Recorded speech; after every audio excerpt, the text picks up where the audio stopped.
Hello everyone, I am Tacit and welcome to the Gems of War Campaign 8, week 7, day 6. So today, of course, we still got the invasion event going on. Still a pretty good weapon that is going with it. Not as good overall as I was really expecting it to be, but it's still a pretty solid weapon. We're also messing around with it with one of these teams, which probably isn't as advised for the invasion event. I think the team we had originally was overall better, that we ended up showing on the Monday video. This one right over, that's not the one. That was the one that was kind of using book that we're messing around with. But this is the one I actually want for now. So we'll go do the invasion events. That's the only other main thing we have going on this weekend.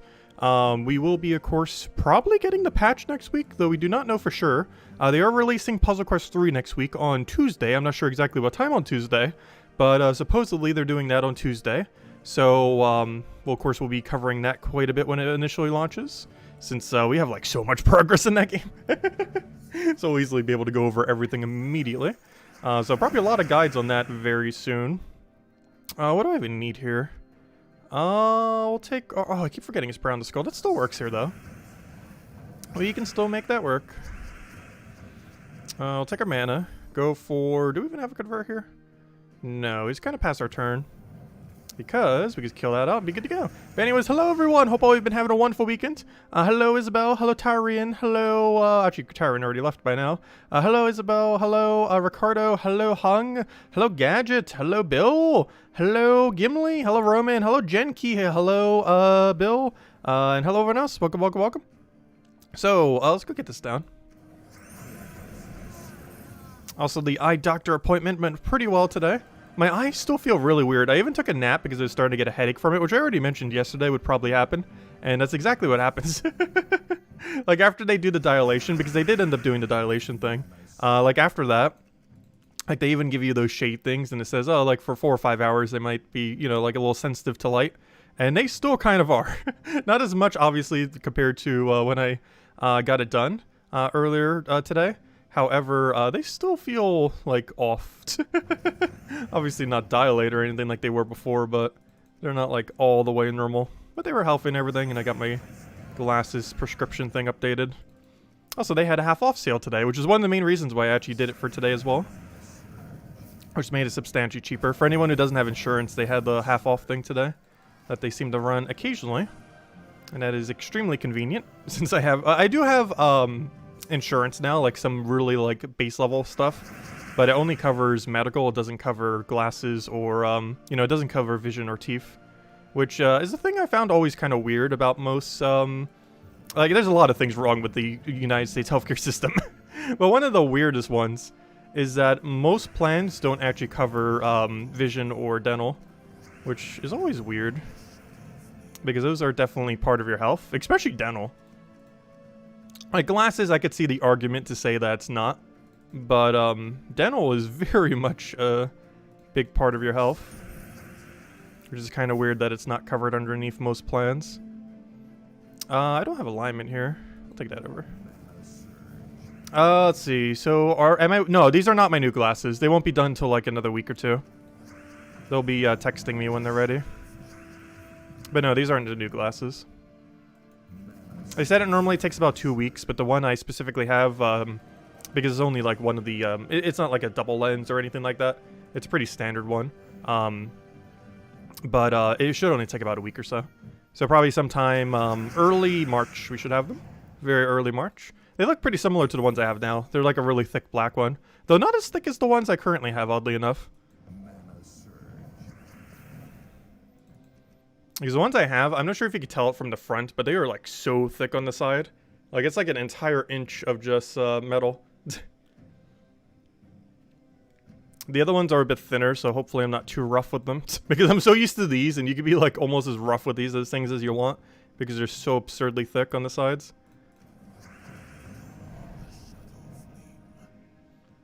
Yeah, let's hope Tyrian doesn't get fined. I'm pretty sure he's playing Pokemon Go. Well, he said he was playing Pokemon Go, but I'm pretty sure it got like a huge update. Because it's been Pokemon Week this week, and I believe tomorrow's Pokemon Day. I think they have some kind of presentation at some point. I'm not sure exactly when it is. We might even be streaming when it's doing it. Because we'll probably be streaming that other Pokemon game. Who knows? Maybe we'll even watch the thing on stream. I'm not sure if I would get copyright stricken for that, though, so maybe not. Let's see. I'll throw our little poke there. Yep, what am I doing? I always sometimes think when I look over at chat, like, oh, the battle's already done.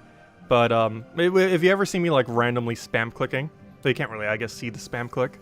But whenever you see me, like, idling at, like, one enemy left, that is normally me looking over at chat and then realizing, oh, the battle's not over yet. Because I thought we did, like, the final blow, and then it's like, nope, you didn't. You did not. We don't even have alignment here, do we? We can set it up, though. I actually want to do the brown first. No, he ruined the one thing. I should have done the other one first. So then again, we would have ruined it somewhere else, but it doesn't really matter. Every skull one pokes, and even if he kills us here, we just kill him back. The invasion and raid's always been kind of straightforward. Invasions, you just build double invasion troop with support behind it. And raid, you just build raid troop plus mang. And both of them, while there are obviously other builds at any given week, that's pretty much the same strategy for most of them. It's why we generally don't cover like a specific video on most of these. I was somewhat planning on if the weapon was good, but the weapon's kind of average this week that we got this weekend. Seemed on paper that it was going to be better than it actually was. But, I don't know, a lot of these game modes, especially Bounty Hunter. Bounty Hunter never changes. It's literally the same thing every week, or every month, I should say. Or technically every 6 weeks. It's just the 3 meta invasion troops plus whatever the Bounty Hunter captain is. Which reminds me, we still never had another journey event. We've only ever had one ever, and it has never come back. I hope they do that again. They definitely will at some point. I'm just kind of surprised. Because it was one of the bigger features added in one of the patches. And since then, they've only done it 1 total times. It seemed like they were maybe going to do it for every single kingdom in the game. But it looks like they might only do it for new kingdoms. Which might be why we haven't seen one since Nexus ended up getting released. We will be getting more kingdoms, of course, probably sometime this year. I would assume we're getting at least 1 more kingdom, if not 2. When exactly that will be, who knows?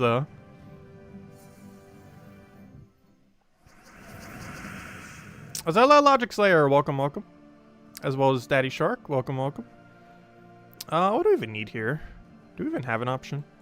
I feel like we don't. Though sometimes just setting up a cast to be able to get our alignment is perfectly fine.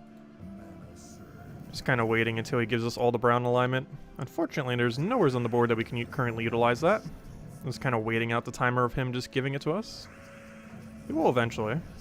Probably right now. That's good enough. We'll go for it. Even if he pokes us back, it's not going to matter too much. And we won.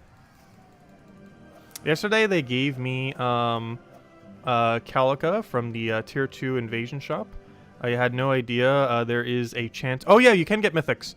Whenever, anytime, any event has a category of giving you troops, if that troop is capable of being used for... actually, this is a bad example. This says invasion troops. Oh, no, this is one. But yeah, invasion troops. So basically, for example, if we were to buy 1 more tier to get 8 invasion troops, it doesn't show the drop rates anywhere in game. I believe the drop rate is kind of like the tier 4 or 5 guild key kind of things, where it has all the rarities basically, but has like a lower chance of giving you a mythic. I'm not sure the exact odds for it when you end up opening one of these, and for whatever reason, it's not shown in game. But yeah, when it says 8 invasion troops here, it will give us literally anything that can be used for invasions. So absolutely anything you see underneath this tab, when you get this next tier, can drop. And that does include mythics. They're very rare. We've probably gotten about a dozen that way, though. So yeah, it is possible that you pick up like a Famine, an Aquaticus, a Deo. Obviously, these are exceedingly unlikely things, Sycorax. But they're all in the drop table. It's exceedingly unlikely you would end up getting one, but you can end up getting one of these. But yeah, and Calica, of course, is one of those as well that you ended up getting. But yeah, it's exceedingly rare. And I think in the entirety of our playtime with this game, we've had it happen a little less than a dozen times, I want to say. Well, maybe it has happened about a dozen times by now. But, yeah, it can happen. It's just very, very rare. I know we haven't had it happen for at least a couple months now, if not longer. But it does ever so occasionally happen. And it's good when it does happen, of course, especially if it's a mythic you don't currently have. Though a lot of the time, it's just going to be some useless one you probably already have a copy of. Unfortunately. But it is possible that it can end up being something good.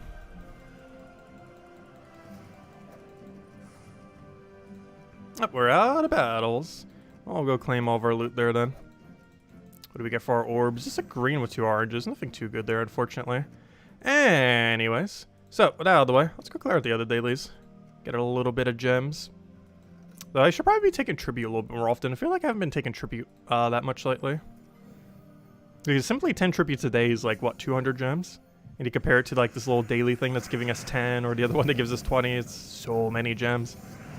Just from taking a tribute.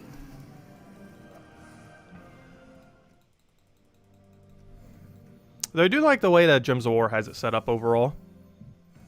The way they did it for Puzzle Quest 3 makes it a lot more annoying. Because there's constantly like checks all over the place that are not consistent. Whereas with Gems of War, it's mostly just 24-hour timers and weekly timers. Obviously, there's that one thing every hour kind of thing, but that one's like very little. It's not that consequential to ever bother taking. Like, it helps you out, but it's not like gonna make or break anything if you don't. You know what? I might as well claim all these. I normally don't claim the ones that are lesser loot these days. Well, I still want to grab them. Oh, it was a useless duplicate? Oh, that hurts, yeah. Especially because you probably needed some of the drops that were in the drop table too. It's still nice when it happens though. I have never, well, that would make sense though. I was gonna say, I've never gotten a mythic from it that I didn't already have. However, that would make sense because I get literally every mythic pretty much the day it comes out. Throughout the entire history of the game. So it's actually impossible for me to ever get something I need from them. Well, that's not true. We could get a second or third copy of something that we only have one copy of, in theory. So I guess it's technically possible I get something I need. Speaking of which, we have a new mythic next Friday. I can't remember if it was good or bad. Oh, it was really bad. I remember now. Hold up, I remember. It's exceedingly bad. Generally, if I don't remember what it does, it's bad. Though it is so bad that I actually remember what it does now. It's like a super wide range single poke that is completely pointless, and if it doesn't get buffed, is going to be among one of the worst mythics in the entire game. Though I believe it's going to be like a D tier mythic rather than F tier mythic though. But it is pretty far down there. Mostly because when it gets a kill, it's not horrifically bad. But you might as well just use Weaver if you're looking for, you know, Arachne Weaver. If you're looking for something to get a kill and get value from it. Like Arachne Weaver is at least 20 times better than it. Unless they're going to be tweaking it before it gets released. But in its current state, it's basically just a substantially weaker Weaver that only hits one enemy. Because its premise is pretty similar in that when it gets a kill, it does a bunch of explosions. But Weaver just does it way, way, way, way substantially better. And without RNG. Because this thing, the new thing that's coming out, is going to be extremely inconsistent on if it's going to kill or not. Whereas Weaver, you know exactly how much damage it's going to do. So you know if it is or is not going to kill. And even if it doesn't kill, it normally 2 shots in a PvP-like situation. So if you cast it once, cast it again, you're pretty much going to kill. Whereas this new thing, you could probably double cast and get a kill too. However, it's so luck-based that you could actually cast 5 times and still not get a kill. Which is pretty insane for a mythic. It'd be very unlikely you would get that unlucky. But you can, which is a big issue with it. Because this low roll is like nearly no damage. Because it's half its magic as damage for the low roll. Which is weaker than most commons. If it happens to get a low roll. So I'll have to see how it works. And even if it gets a high roll, you can almost look at it as a weaker Megavore. Because Megavore does double its magic as true damage. So not only is it double its magic guaranteed, but it's also true damage. So, you know, it doesn't have to deal with armor. So it's normally going to one-shot. Whereas this thing is physical and can hit up to 3 times, but also can hit as low as half. So even if it does hit the higher range, theoretically, a Megavore is doing more damage. Even if you don't pay attention to the armor tier, if you're just looking at the damage, a Megavore does double, but technically does quad, because it's doing double its magic, but it's also hitting directly on HP value. Whereas compared to a physical option, it can hit as high as 3 times, but you're hitting on physical, so really it's more like 1.5 times if you kind of compare it to a true damage poke. So, yeah, it's really bad, is the bottom line. We'll see if it gets tweaked by the time this Friday comes around. But the Mythic coming out in a week from now is a really strong pass if it's going to stay exactly as is. Anyways, what do we even do here? We'll take this. Grab our little bit of PvP thing. Okay, so where are we? Let's go clear out that. Just making sure all the things are done. Oh yeah, did we ever get done the Ward event? I assume the guild has. Because I know I didn't do the battles yesterday, I don't think. And, gosh, so many oranges today. Unfortunately, not a good orb. Nothing good there. Anyways, let's go mess with some Explore. So, of course, we might be getting a big patch next week. It's either next week or the following week. They're releasing Puzzle Quest 3 this Tuesday, so I'm not sure if they're also going to do the patch for Gems of War this Tuesday, or because they're going to have so many things going on, they're going to push it back to next week's Tuesday, as in not, you know, not the one coming up in a few days, but the one coming up next week in a few days, or, you know, in like 10 days from now or so.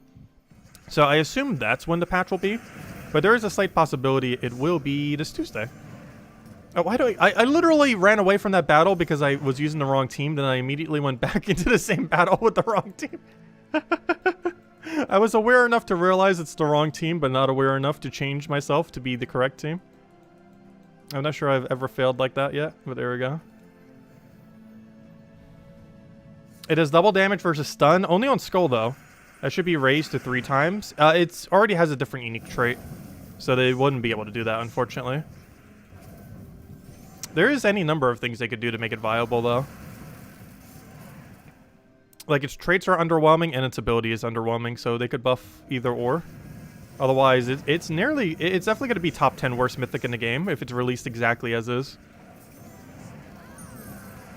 It might even be top 5 worst. It might even be lower than that. It definitely makes top 10 worst mythic in the game, though.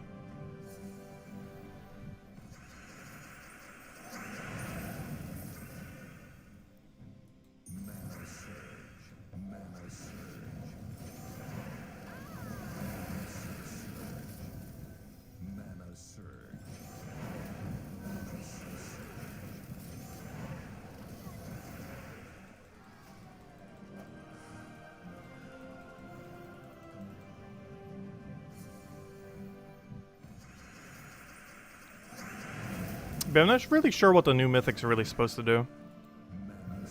Like, it does nothing. Like, the structure of what it is does literally nothing. Which is just so strange. Also, I should probably bring it up. I keep mentioning it, but didn't actually show it on screen. We did it showed it the other day. But as of right now, I actually didn't. Wait, this is what the new mythic is. Or it is subject to change, and hopefully it will. But it's this little guy over here. Oh, I go make him bigger. Because I can't read that, and I'm pretty sure you guys can't read that.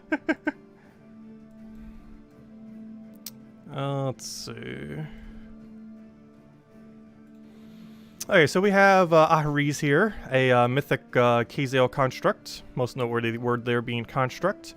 It is a 24 mana cost, brown, red, yellow. It deals half of its magic, up to magic times 3 plus 3. So basically times its magic by 3. Let's say it's 50. It'll be basically a 25 to 153 because you add 3 to it as well. So it's if he had 50 magic at a given time, it'd be 25 damage as his lowest value and 153 as his highest value to the first enemy. And if they die, it explodes 8 gems. So basically it's a Weaver but worse. Not only does it not double hit, it only single hits. Not only does it not have a way to remove barrier on it, but it's even less explosions than Weaver. So it's basically worse Weaver in every way, yet it's still the same mana cost and has worse traits. It does have Stone Skin, which is nice. It can do extra damage to stun, but pretty minuscule amount. It just makes his skull damage like average, or slightly above average rather than good. And his special effect isn't even anything good. It just gives a bunch of armor to brown allies when matching brown gems. So not only is it only restricted to brown allies, but you also have to take a specific gem for it to even trigger. So overall, it is exceedingly bad, and not really one I would bother with. It's easily going to be one of the worst mythics in the entire game, unless they are buffing it between now and Friday. But that is currently what it's going to be, and it is exceedingly bad. I know, it died. I needed that.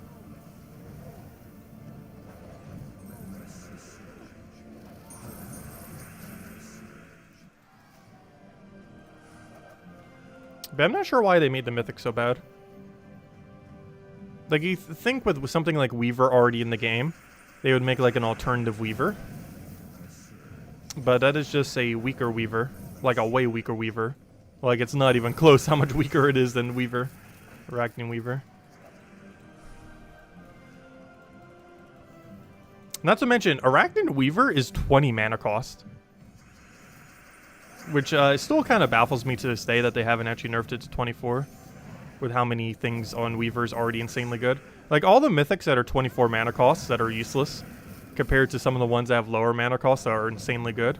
It's just kind of weird that Weaver still has a 20 mana cost, which is pretty much tied at the lowest mana cost of any mythic. Theoretically, the tower has less, but as far as like real mythics, it is the lowest mana cost of technically any mythic, even though that technically belongs to tower. But as far as like normal mythics, 20 is as low they go, and some of them have like other weird lower values. But on average, the average mythic is 24 mana cost. But I'm not sure why they make such weak stuff sometimes. Like, obviously, not everything can be like ultra good, but it's kind of baffling how bad some things are sometimes. Though, of course, it's not in the game yet, so that might not be officially what it gets released as. We don't know until it's actually in the game. And then we can see how horrifically bad it is. Yeah, we'll find out on Friday. But as it currently stands, it is one of the worst mythics in the game. Not to mention, Kizo already has kind of okay mythics, so you're better off just getting those instead if you're looking for Kingdom Stars. Actually, what is the other one? I'm thinking of Stonehammer, which is okay. I could have sworn there was one that wasn't horrific, though. Let's see, because Stonehammer is kind of underwhelming, but is still usable, if nothing else. Like, his main gimmick is he has 80% score reduction with immune to stun, which is exceedingly situational, but is not bad. It technically makes him one of the tankiest troops in the game, even though using Gorgolfa from the same kingdom is normally better. Wait, what am I doing? Oh yeah, I'm trying to do a base rarity. I'm like, wait, what's the other category I'm looking for? Oh yeah, I forgot. Darksmith actually resides here as well, which means this will actually be the 4th mythic. Oh, you know what? Wow, why does Kiziel have such bad mythics? Now that I'm looking at it. I guess it's just... I think they're... Okay, that makes sense why this mythic is so bad. I think they're just doing what they do with Groshnok and just making it one of the designated kingdoms that always has horrifically bad mythics. Because Darksmith is basically useless. There's no situation where you'd really want his armor buff into his damage. This is kind of weird and clunky. He is currently the only thing that could do curse gems, though, if I'm not mistaken. Etherealian is extremely underwhelming. There's already a ultra rare troop, or is it epic, from factions that basically does what he does better, or at least for a way more efficient mana cost. It's 13 instead of 24, even though he does get a little bit more explosion value and has 75% to reflect for skulls. It's just so situational. Well, 75% is not that good, especially since he doesn't actually have that huge of an armor gain compared to something like Tina 9000 or something. It's kind of just a pretty average number. But overall, it's okay. Nothing too special. Stonehammer kind of the same way. Like, it's theoretically the tankiest troop in the game to skulls at 80%, which is kind of interesting because this actually has both the 2 score-related ones, 75% reflect, which is the highest reflect, and 80% score reduction, which is the high score reduction, while also having immune to stun. But neither of them are really used. They're so absurdly situational, and even in situations where they can be useful, they're just not normally worth it compared to better mana accumulators out there. And Darksmith, I'm pretty sure a lot of people still don't have. Actually, I might as well poll that real quick just out of curiosity. We've been kind of doing random polls lately, and it's kind of fun. I like getting your guys' feedback. Always great to see. But do you own Darksmith? Do you own, or I should say his full name, do you own Darksmith DRZZ Mythic from the Soulforge? Because you go and you get it in Soulforge. There's no way to get it other than the new Soulforge thing. That was added in December, actually. The last patch of last year added them to the game with the new crafting system. Darksmith DRZZ. Did I spell his name right? Seems like it. Yeah, I'm curious how many people have it. If I had to guess, it should be less than 50%, but maybe not. I'm not sure. Because you would need a lot of curse runes to do it, and people might prioritize upgrading the place first. Plus, you need a pretty upgrade. I think you actually have to have max, I think you have to have the Soulforge completely maxed, now that I think about it, to even be able to craft them, let alone the resources to actually craft them after having already maxed the troop. Let's see, it's around 50%. Hey, I was about right. Currently at 55%. That makes sense. Yeah, it seems about where I was expecting it to be. Like, pretty much dead center in the middle. Oh, now it's literally 50%. That's funny. That's pretty much exactly what I was assuming it would be. It's kind of funny that it actually is exactly accurate. At least currently, until more results come in. That's the only bad thing about this team compared to that other version we were using a little bit earlier. This situation's a bit slower for this team. The one that we're in right now. It's not too bad, but it is definitely noticeably slower. Oh, no, overpassed the yeses. But yeah, it's a pretty useless mythic. It's one of those you kind of just get for completionist purposes. He's kind of like Xenos in that regard, in that you craft him because you eventually need to, not because he's actually good. And Darksmith Drenza is the exact same way, where you're not crafting him to use him, you're just simply crafting him to own him. Though he is associated to a kingdom if nothing else, so at least he has that going for it. Because the other one's for Apocalypse, so it doesn't even help you with kingdom progress. However, Darksmith Drenza does give you 1-star assistance for Kakarot. I mean, for Kaziel, I mean. Gosh, the 3K kingdoms always keep tripping me up. That used to be an issue when I started the game so much. Like, I could never remember the difference between the 3K kingdoms. The Kaziel, the Kakarot, and the Kedar.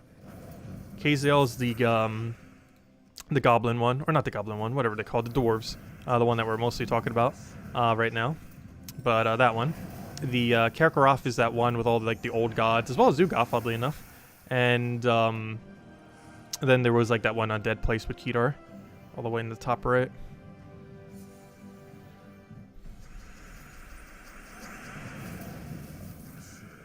And I feel like keywords are a lot rarer, and the triple K always keeps getting me, like confusing them with each other. Or at least in the past anyways. Obviously I don't really confuse them these days, though I'm pretty sure I still slip up ever so occasionally. And I'm thinking of multiple things at once. I wouldn't be surprised if there's been a handful of Monday videos where I accidentally misspoke which one I was referring to. Especially since a lot of them are recorded at weird times. You prioritize the cursed weapons? Interesting. I personally find both categories to be kind of useless. Though, of course, I still got them all, just for completionist's sake. But, I don't know. I went for the mythic before I went for the weapons, personally. Mostly because he helps with a star, whereas the weapons generally are... Oh, nice, we got an Anu. But the main reason why I did the mythic first is the mythic actually gives you 1 star for Kaziel, whereas the weapons are very unlikely to give you another star in any kingdom. So I personally would advise getting the mythic first, because he does have one little small thing that isn't useless, and it's the fact he counts as 1 Kaziel troop, which counts for leveling the kingdom. So if you needed 2 to reach a certain star point, or even had 0 and you just needed your first 1, or if you just, you know, wanted an extra star for some tribute, it does all those things. Whereas getting more of those weapons likely does literally nothing unless you're actually actively using the weapons, which, given how average they are, is very unlikely to actually occur. Not to mention how hard it is to max them due to how Forge Scrolls work. And even with the update that made it slightly easier to get Forge Scrolls, they are still absurdly annoying to get in the current state of the game. Especially now that Tower of Doom, an event made to be once every 4 weeks, now takes place once every 11 weeks. Which is still kind of baffling that they still haven't really done much more to do that, other than the little Soulforge update that didn't really help it much at all. Because the whole scaling for Tower of Doom was for once every 4 weeks when it was added. Like, that's when it was added, that was what it was meant for. To be one of the things that occur once every 4 weeks between Guild Wars, raids, and evasions. And the other one was, of course, Tower of Doom. However, in the current state of the game, it now takes place once every 11 weeks between every season, which is basically never, and is basically 3 times slower than the rate at which it was originally released at and balanced around. So very strange that they haven't really done much to address that. It's been like a year and a half now, too. Like, obviously the December patch like slightly addressed it, and by slightly I mean slightly, because it's not like we have more frequent number of that event, or those events giving more or anything like that. It's still kind of scaled the same way. And by kind of scaled the same way, I mean it's literally scaled the same exact way from when it was once every 4 weeks. Except now it's 3 times less occurring.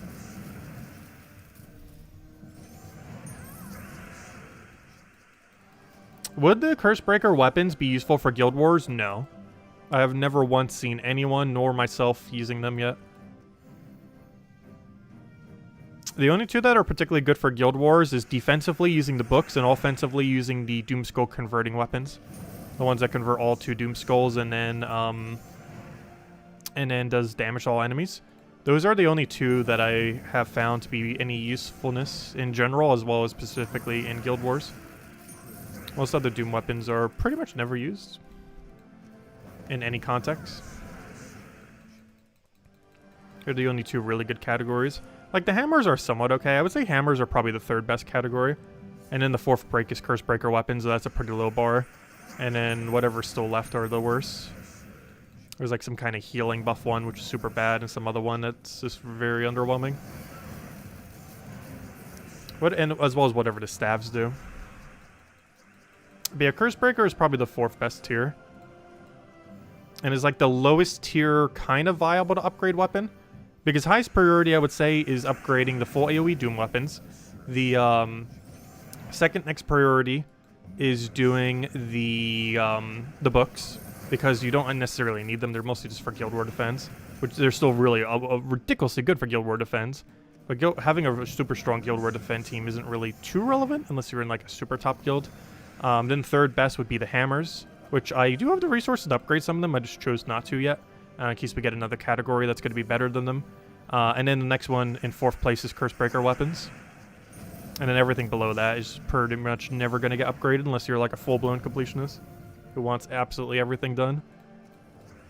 But I'm pretty sure that's an extremely small minority because the amount of gems you need to max every Doom weapons in literal hundreds of thousands. It's not even tens of thousands, it's literally hundreds of thousands. Though in all fairness, I think it's under 200,000 or so. But still a lot of gems that the average player likely doesn't have lingering around. And even if you are sitting on 100,000 gems, I'm not sure you'd want to use it just to upgrade all the useless Doom weapons. You'd probably want to use them for like max pets or something. Which are also somewhat useless, but technically more useful than a lot of those Doom weapons. What do we take? We'll take that for now. She had more alignment here. I hate when Zugoff is just ever so slightly short on mana. No, we didn't get an Isho. We got an Anu. I'll hand out a code in a little bit. Next drop of a Rainier or higher, we'll hand out a code. How about that? But yeah, we have gotten an Anu this stream. Came a little early. I'll throw that down. I'm still really curious to see exactly how this new feature works next patch. Because they're definitely buffing Explore. We just don't know how common they're going to be. Or if they're going to have special events that will make them even more common than normal.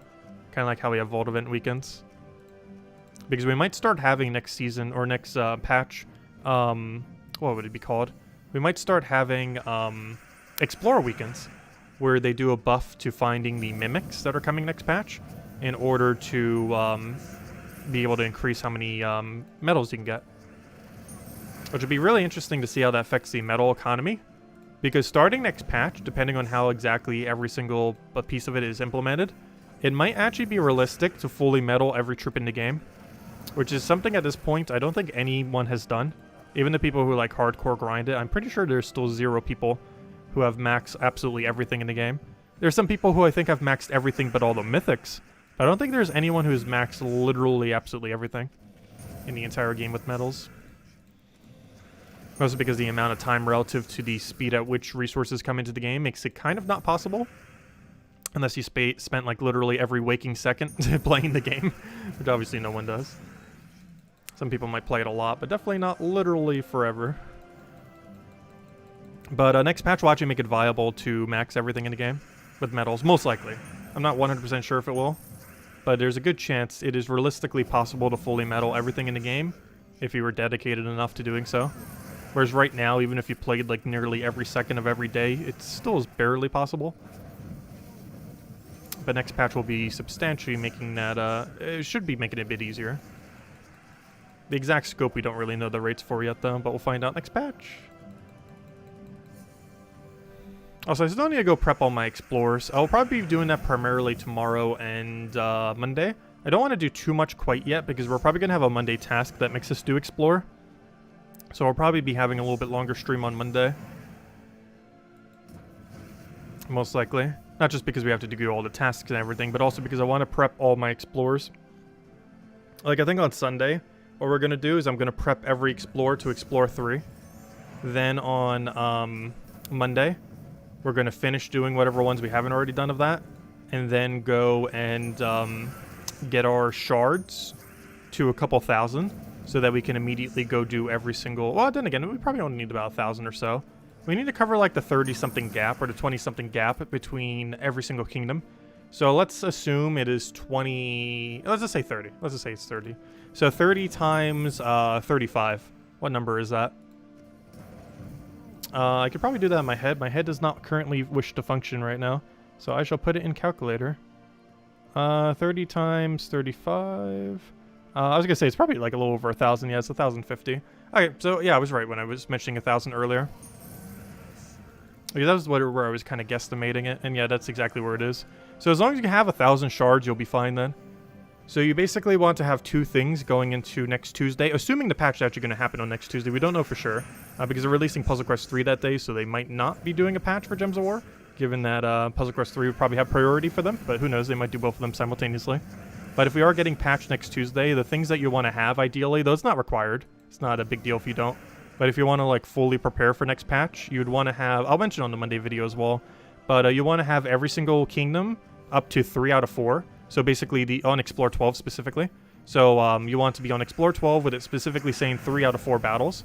You also want to have a spare 1,000 shards. And the way that you end up doing this is whenever you're on the legendary battle, not the mythic battle, but when you're on the legendary battle, simply retreat, and it will give you half the amount of shards. This means if you're doing Explore 12, which you should be doing for it, you'll be getting around 35 shards each time, which means you'd have to do that, oh gosh, you'd have to do that quite a few times, wouldn't you? You would have, maybe we should start doing that tonight, gosh. But yeah, you would have to do that, wait, if we're getting 30 something, you'd have to do that, what, like 35-ish times?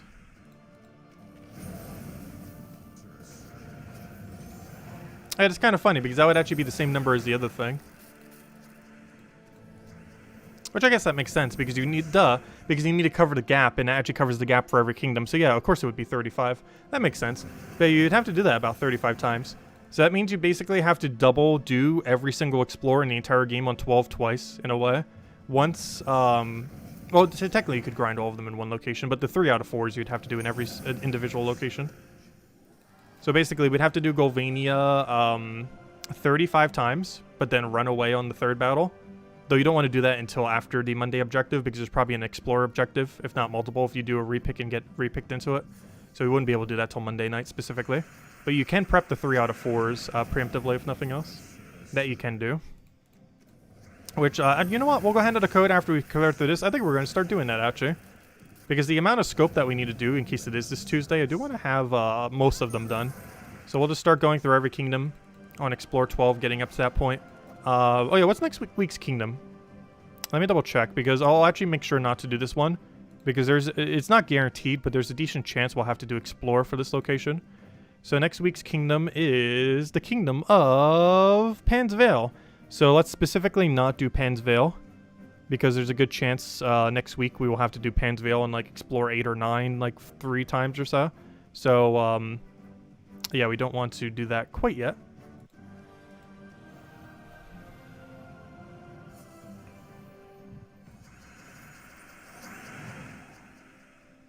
Oh wait, is there no weekend event? Oh, so maybe it is guaranteed next Tuesday then. I didn't even notice that yet because I haven't actually looked at all the weekly event stuff yet.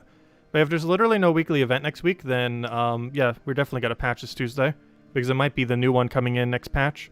Because this reads from the game files, and it would make sense if there's nothing this weekend, because that would mean the patch is this Tuesday. So yeah, this pretty much confirms that it's this Tuesday then, if that's the case. You are correct. There is nothing this Friday. Yep, we got a patch. Next patch this Tuesday, 100% confirmed. There's like a 90-something% chance it's this Tuesday. Which is really weird, because that means they're launching a game and releasing a patch for their other game on the exact same day. That sounds like a very bad idea. But it seems exactly like what they're doing.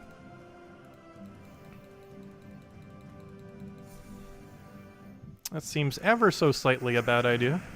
Because you know the Steam version is going to have some kind of bug on Puzzle Quest 3 when it launches. There's at least a 200% chance there will be a bug. And by 200%, I mean there will be at least 2 bugs guaranteed. If not more. Like, there's no way they're launching a new game on Steam and it doesn't have at least half a dozen bugs. Like, yes, it might have been fine on mobile, but the number of things that they could break trying to bring it over to PC is so absurdly numerous. And I'm kind of curious to see how many we could find on day 1. Because we might be doing a midday stream this Tuesday. I'm not sure the exact time it's coming out, though. Which I wish they would tell us. I don't think they have posted it anywhere on social or anything. It just says it's coming out March 1st. Knowing how they release stuff, that's a really unfortunate time because it might actually be a Wednesday stream instead. Because if they're going to release it at like 9 p.m. I don't know, maybe we'll just do a night stream on Tuesday, I guess. we'll go over the patch on Gems of War, do that for like an hour, 2, 3, or however long we go. And then afterwards, we do Puzzle Quest 3 the entire night. So I might need to go get rested for that night then. Because that might be what we do then. Because we don't know the exact time Puzzle Quest 3's releasing. And I do want to do that a bunch on launch day. As well as, you know, just kind of playing it for the initial launch and everything. I'll be covering a lot of stuff on it as well. I only covered like one video kind of on the classes in the game, but I want to cover a lot of things on the game. Because I feel like most other people will. Because what other Gems of War content creators actually cover? Like, Genki, are you planning on doing Puzzle Quest 3? Like, is anyone planning on doing Puzzle Quest 3 who's already making stuff for it? Of course, there could be new people that start doing it. Though I assumed most of them would have already been people playing Gems of War, most likely, since it's very genre similar. Even though it plays quite a bit differently. Though genre-wise, it's basically the same game. Let's see, we'll throw that down. What do I even need here? I do not like any of our options. I almost want to go back to the other build, to be honest. Like, they both have their advantages. It's just every single time I see this one at disadvantage, it's like, the other one would have done it better. But it also works both ways. There's some instances where the other one would be at disadvantage, where this one does better. Gems is taking up your time, so you're not going to be playing the other one. Yeah, I haven't actually played Puzzle Quest 3 for, I think, like 3 or 4 weeks now.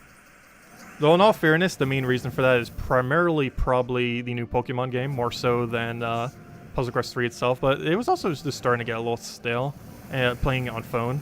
Because I'm not a huge fan of playing it on phone. Like, once it comes out on Steam, I'll be playing a lot more again. Just because it's, you know, on a PC. Because I'm not a huge fan of playing games on phones, mostly because it's such a small screen, and obviously my vision is not the greatest. Though luckily, it is nice and healthy, if nothing else. My vision's just bad. But my vision is healthy. Got that all tested earlier today. Like, they did a test for, like, literally everything. It was pretty nice. Also, let me fix that. There we go. There we go. Wonder how that mailbox is going in Puzzle Quest 3. I believe it only tracks up to a week, so probably not too well. Because most things in there only track up to a week, I am pretty sure. But yeah, I should probably go check the game today and tomorrow and such on the mobile version. I haven't updated to the current patch. Because I need to prep for when it launches. I also need to figure out what my username and password is. Because I actually don't know for when it launches onto Steam. Though you could always reset it. That wouldn't take longer than about 10 or 15 minutes on stream. So I'd prefer to have that all situated beforehand. That's not too big a deal if we don't. It's not going to take that long to reset our password and everything. I'm pretty sure I know which one I used for it. I'm just not certain. Find out on launch day. Because you should have compatibility with that on day one. I sure hope it does. It's supposed to. If it'll actually function correctly on day one is more so the question. Because it's a feature it's supposed to have. It's more so, is it a feature that's actually going to work? It's not really a concern on if it exists. It will exist. It's more so, will it actually function? Wait, does every mail actually last for 30 days in that game? Really? Also, Cookie, are you in my guild still in that game? I believe you are. Because you were playing it. I know Isabel was playing it. There's a few others as well. Because I know some people from our guild in Gems of War is also playing in Puzzle Quest 3. I just haven't for the last couple of weeks. So I will be coming back for the Steam launch. Very soon, TM. Oh, you're still in the guild? Nice. Holding down the line for us. Is the guild actually full as well? Did people leave? Is anyone in like the comment section of our guild being like, why on earth is one of the guild leaders not playing for like 3 weeks now?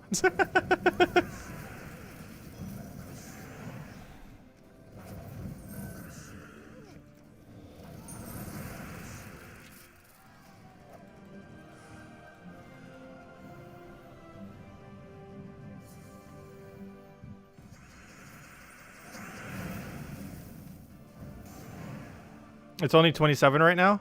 Okay. That's still fine. That makes sense. We'll easily be able to fill it as soon as it launches. Though it'll take a little while for newer players to get to that point. I have a lot of newer player guides planned, though. Actually, I almost feel like I should start pre-recording some of them. Do we know for sure if the current... Oh, but then again, I can't really record off a mobile that easily. Never mind. Yeah, I'll have to wait till it launches. Never mind. I was going to say, I might try pre-recording some stuff, but I don't really have a good way to record off of mobile in a way that would be sane. And I definitely don't want to do it off of BlueStacks. So never mind. I'll just wait for the Steam release. If nothing else, we have all the progress to cover everything immediately. It's more so just recording it when it actually launches. Anyways, but yeah, actually I kind of wanted to go look at it. Does anyone know if they actually gave a date yet to when on Earth it's coming out? Because if I go over here and go over to Puzzle Quest 3. Oh wait, the Steam Deck's available now? Isabel, did you get your Steam Deck yet? I know you were interested in getting one. But apparently it's here. Interesting. I might try getting one. We'll see. I don't know. I need to check reviews. I haven't even checked reviews or anything on it yet. I don't know. Has anyone gotten one of these yet? It seems very interesting. And I was kind of planning on eventually getting one. Just not sure if I want one, like, right now. But, probably will be at some point. Anyways, Puzzle Quest 3. That's interesting. It doesn't actually come up immediately. Though, oddly enough, if you type in the word puzzle, I'm not sure if this is biased because we already played Gems of War so much. But the first one that comes up is Gems of War. Does anyone know if you do this on a fresh Steam account, if it actually does that? I'm not sure. Actually, there's a way to find out. If I go to Steam on here, Steam, Shop. Yeah, let me do it here. I shouldn't be logged in if I do it this way. Never mind, I am. Fail. That's interesting. I assumed we wouldn't be logged in if we do it that way, but because I'm in the Steam browser thingy, I am logged in. That's interesting. Because if I do that on my normal browser, I'm actually not logged in. But apparently if I do it on the Steam browser, I am, so never mind. I was going to try to check it on a normal browser. I'll do it later. Anyways, just to see if it actually comes up. Because obviously our current one is really biased to bring Gems of War up immediately. Also, Puzzle Quest 1, really good game, by the way. Puzzle Quest 2 is actually not available on Steam anymore. I can't remember the full reason why. But, yeah, it says March 1st. It does not have a time, though. Also, it says early access, oddly enough. Which makes sense. The game is definitely not done yet. Also, they have that many languages. I didn't even realize it. That's a lot of languages to launch with. Let's see. I want to go see how bad some of the comments are on it. Because they definitely haven't been communicating much lately. Let's see. There's a kingdom that's recruiting already. Oh, this is actually the biggest guild that isn't our guild in the game. I believe they are either the second biggest or the biggest. They might be bigger than my guild now. I'm not sure. Does anyone know, Isabel, how many crests does our Puzzle Quest 3 guild have currently? They currently have 850,000. I have no clue how much we are currently at. I think they might have passed us. So yeah, they're basically the biggest guild in Puzzle Quest 3. I know we're like top 3 for sure. I know we were top 1, but they might have overtaken us. Let's see. The actual prices worried me because it's free to play. Let's see. Best feature, disappointment. It'll be possible to play it with the Steam account. Yes, it should be. Let's see. Let's see. What's the developer response? Apologies for the... wait, get off the... why? There it goes. Let's see. As it was stated, players will be able to play on the same account from the mobile to Steam, similar to Gems of War. Hopefully that works on launch night. Let's hope so. Or launch day, whenever they're actually launching it. Let's see. There's someone saying that's been on beta for a bunch of time. And all that. Not too many conversations on it yet. Anyways. Though I'm pretty sure it's going to be similar to the Gems of War's Steam forum, where almost no one actually uses that location, but they all use the website instead. Because that ended up becoming much of a thing. Oh, so we were actually basically the same amount. So yeah, they said they had 850,000, and we're at 850,000. So we're basically tied. So yeah, we're one of the top 2 guilds in the entire game. I'd probably say 2, because I have a feeling they're going to be hardcore enough to pass us, unless we like really try hard it. But, okay, so we're basically either the second or biggest guild in Puzzle Quest 3 then. I'll probably just say second, because realistically they're going to pass us.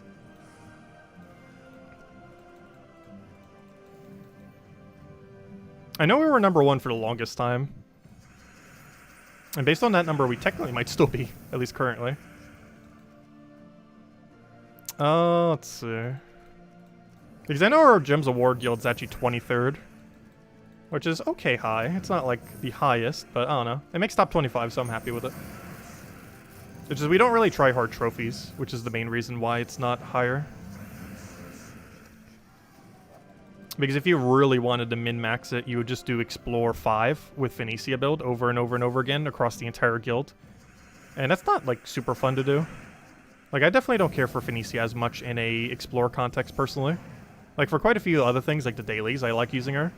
But specifically for Explore, I'm not a big fan of, even though it is kind of viable to do her for Explore for various things.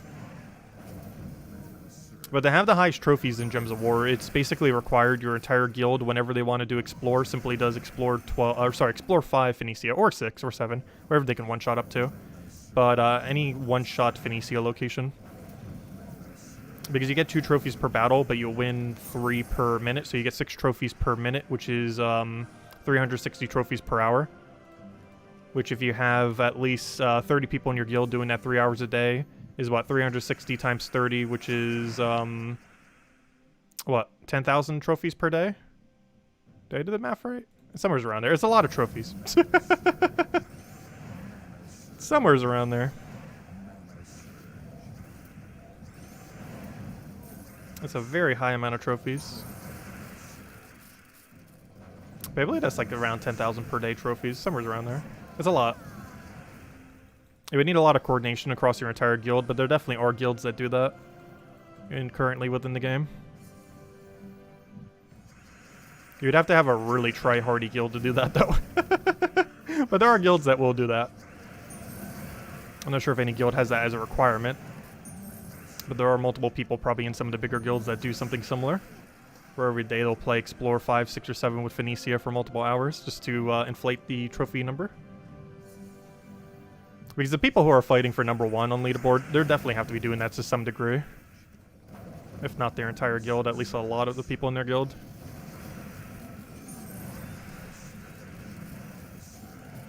It just makes things a little bit less fun if you do it that way, though. Which is why I'm not too worried if we maintain first place on Puzzle Quest 3. Because you would have to play the game in an extremely unfun way to make sure you keep getting the maximum amount of points. Because it forces you to do whatever the most efficient way to get points is, rather than what's actually fun or progresses your account the most. Which is definitely not ideal.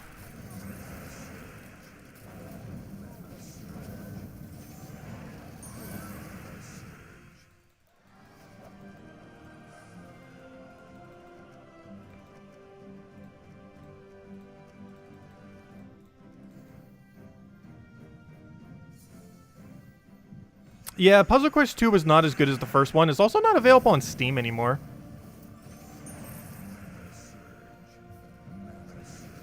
I don't know, I personally didn't like it as much. I have heard a lot of people kind of mention that it's not that bad. But I don't know, I wasn't a huge fan.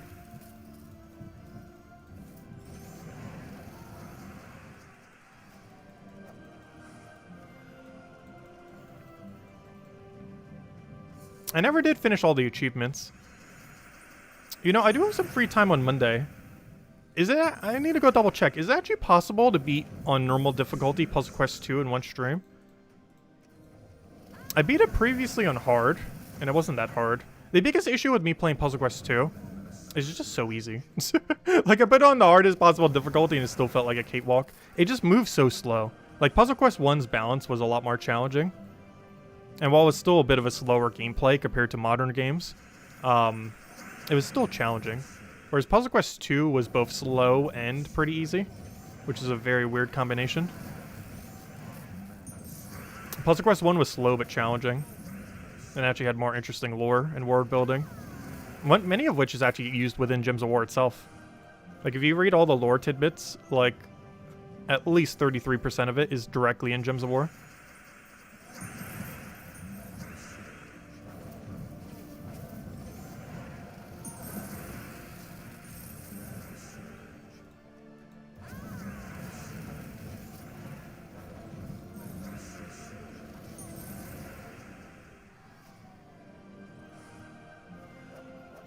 Yeah, the storyline was very underwhelming for Puzzle Quest 2.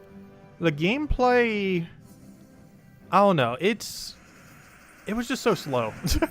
Like, I liked a couple of minigames, the chess minigame in particular. I liked kind of the loot system. but there wasn't like anything to use it for, because you could use pretty average weapons and still get through the entire game on hardest difficulty. The only fight we lost a single time on hardest difficulty... Oh, no, I don't even think we lost. It was just challenging. There's only one good fight in Puzzle Quest 2, and it was the dragon fight. If you fight it the second you find it, rather than waiting to do it in post-game. If you immediately fight the side optional dragon fight in that game, the one next to like the big treasure hoard thing, that one is actually decently challenging. Mostly because I believe it like poison spammed, so you're almost like on a timer on when you would die, unlike a lot of the other battles. So you're basically on a timer as to how long you could... You basically... It's like a really beefy tank, and you're basically on a timer as to how quick you would have to kill it. Otherwise you would die to poison. And poison was really broken in Puzzle Quest 1 and 2. Oddly enough, it is very weak in Puzzle Quest 3. Similar to Gems of War, they overcompensated for how strong it was in previous games and made it completely useless. Because poison's pretty much useless in Gems of War outside of really few specific contexts like Scorpius and a few others, and Web Spinner and such. But it kind of already does triple damage, so it doesn't even need the poison. And the other one is in Puzzle Quest 3.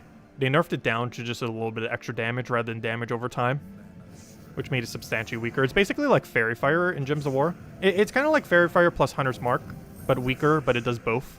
It helps you with both skull damage and with spell damage, but it's a way weaker percent. I think it's only like 25% or something. Is it 25 or 50? I can't remember. I think it's only 25%. So it's basically a weaker version of Fairy Fire and Hunter's Mark, but it does both simultaneously. It's basically what Poison does in Puzzle Quest 3. Let's see. Oh, sorry. What was the other question, Isabel? Not Gems of War question. Please, reason for growing mints in Pokemon. Oh, mints? They're a little bit of like a min-maxing kind of thing. You'd probably want that for the final fight in the game if you didn't already beat it. But basically, mints change the nature of a Pokemon to make one of their stats 10% higher and another one 10% lower. Generally, how these are used is on a given Pokemon, you will use the 10% on the better offensive option on the Pokemon, and then the minus 10% on the lesser option on the Pokemon. Though there are a few other ways that you can end up doing it. For example, for Blissey, you might want to do it a little bit different, where you upgrade its special defense, but lower its attack. Or you could upgrade its special attack and lower its attack, because it doesn't need attack, so you'd want to upgrade one of its things that are better. Similarly, for something like, I don't know, I'm trying to think of a different option. But basically, you generally use it to make their lowest stat 10% lower, and their best stat 10% higher, is basically what mints do in Pokemon. That's the easiest way to explain them. Every single Pokemon also already naturally has a nature. However, for casually playing through every Pokemon game, you can completely ignore natures and it doesn't even matter. It's mostly used for player versus player stuff or for really hard fights. Which there is one in the most recent Pokemon game. Though it can easily be done with bad natures, because it's only 10% in either direction for 2 stats. You still, theoretically, in a way, still have the same total amount of stats. Oh, kind of. But you generally want to have it so the best one is 10% higher and the worst one is 10% lower. And normally you do it to either attack or special attack as far as lowering it, because most Pokemon only use one or the other. Like all special attack or all attack. Kind of like how in Gems of War you generally go all in for skulls or all in for spells. Very rarely do you mix. So like for example, you wouldn't want to have like Hunter's Mark when you were running a spell-based team. Like you can, but that's barely going to help you. And that's kind of the idea of what they do.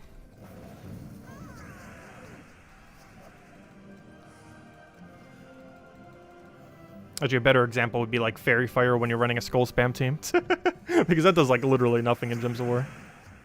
Even though you're getting 50% extra damage on all your spells. But if none of your spells are doing any damage, it doesn't really help you. Let's see, I'll take that over. With that one there, and we're good to go.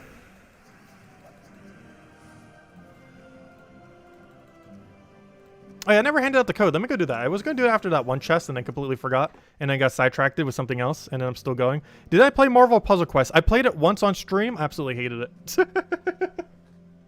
But, I don't know. I'm not into Marvel, so people like super into Marvel. I think you could get into that game. I'm just not into Marvel. And the game system itself, gameplay-wise, at least from like when you first started, it was pretty underwhelming for me personally. But if you're like really into Marvel, I think you could get into that game. Though it has been going for so long, I'm not really sure what the state of the game is really like, because it's been out for quite a while. Like, I believe longer than Gems of War. Yeah, definitely longer than Gems of War. Not by much, though. I think it's like a year or two older than Gems of War. I'm not sure. But, I don't know, if you were like a super try-hard Marvel fan, I think you might like it. If you like match 3 games and are really into Marvel, I could see someone liking it. I don't really think an average person would, though. Like, the average person who likes match 3, you'd have to both like match 3 and like Marvel. Like, both of those would have to perfectly overlap for you to like that game. And personally, it is not for me.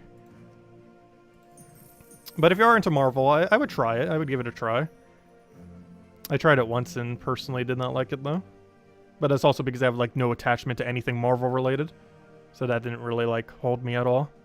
And the gameplay was pretty average. Let's see.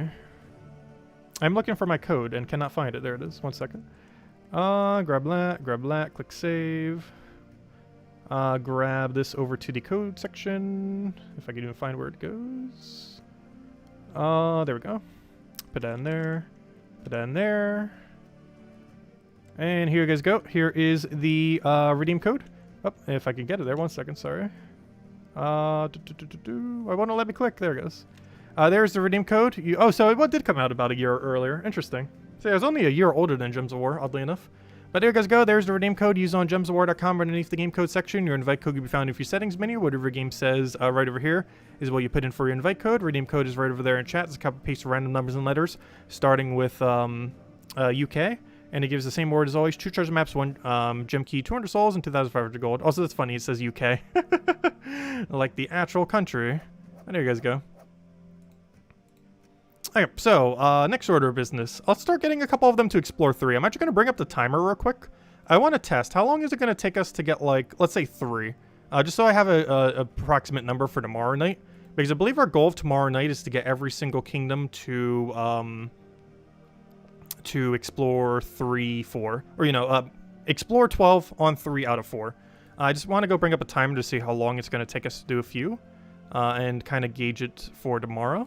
Because I'm actually not sure. This shouldn't be like a super big amount of time, but we'll see how it goes. I am currently using a Zugoff build. We might want to mess around with something else. But I don't know, we'll stick with Zugoff. Biggest issue, of course, with Zugoff in other locations is things have immune to burn, which can be problematic. But anyways, let's go test a couple of these, see how long it takes. I could probably end that one poll. So it basically ended at 50%, specifically 47%. But pretty close. Alright, so let's go take that over, which is basically exactly where I thought it would be. Like around 40-50%, and it ended at 47. As far as how many people have that one mythic I was talking about earlier. So that makes sense. You have immune to burn, don't you? That is slightly problematic. The easy solution to that is just Zugoff twice. And one nice thing. Hey, we got 20 gems from the little guy. Oh yeah, this isn't going to take long at all. This is going to take like 2 minutes per kingdom or less. It depends on how much immune to burn it has if I'm using this exact team. So that's not going to be too bad. That means we could get it done in like an hour. Well, maybe a little more than an hour. But it would take us about an hour to do what I want to do. So yeah, we could easily do that tomorrow night after we finish out. Alright, so we'll keep that in mind for tomorrow then. Because it would take us about an hour. Because this kingdom's going to be like an hour, or hour and a half. I mean a minute and a half. And I assume most kingdoms will be about the same because this place has a few fairy fire immunes. But yeah, on average, it'll take 2 minutes per kingdom. And then we'll just prep every kingdom up that way.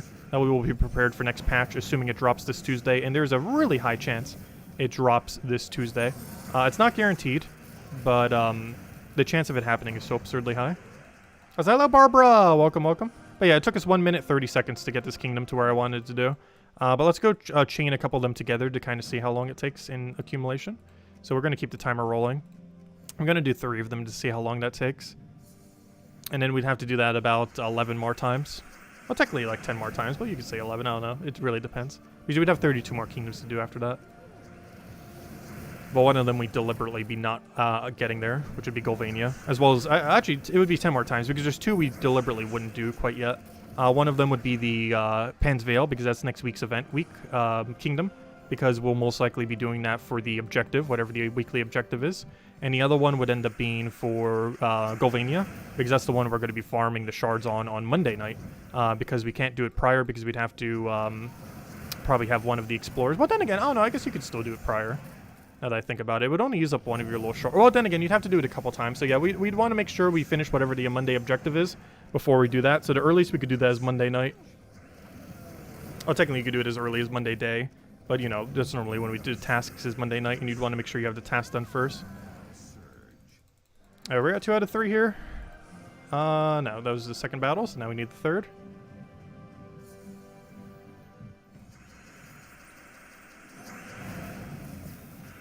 Oh, what else do we want here? We'll take the red over.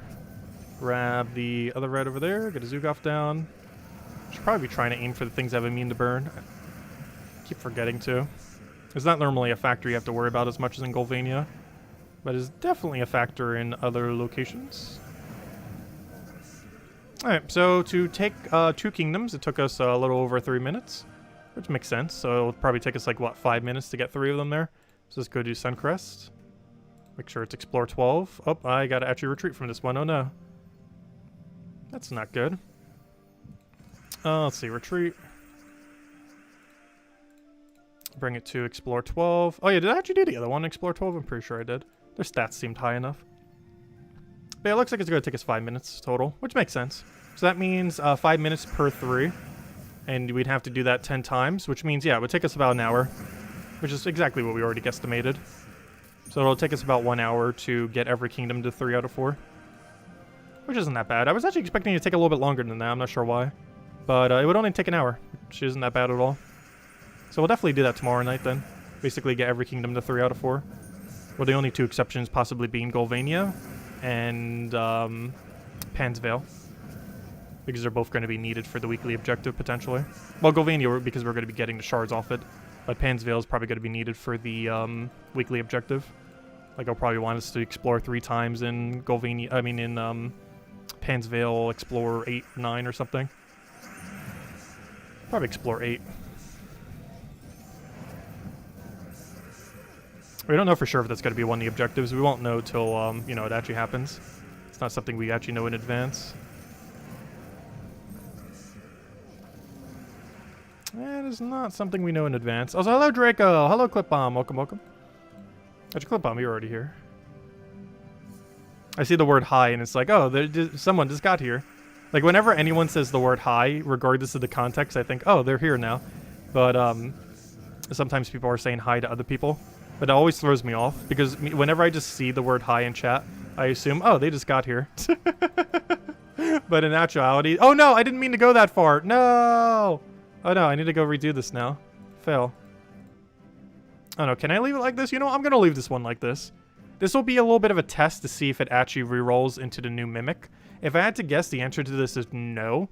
I would advise keeping them at 3 out of 4 because we don't know if it's going to roll Mimic chance if you do it higher than that. Also, that's kind of funny. This one's actually at 3 out of 4. However, it's not on a high Explore, so I actually do want to go and reset this one. Even though it's at 3 out of 4, it's on Explore 1, not Explore 12.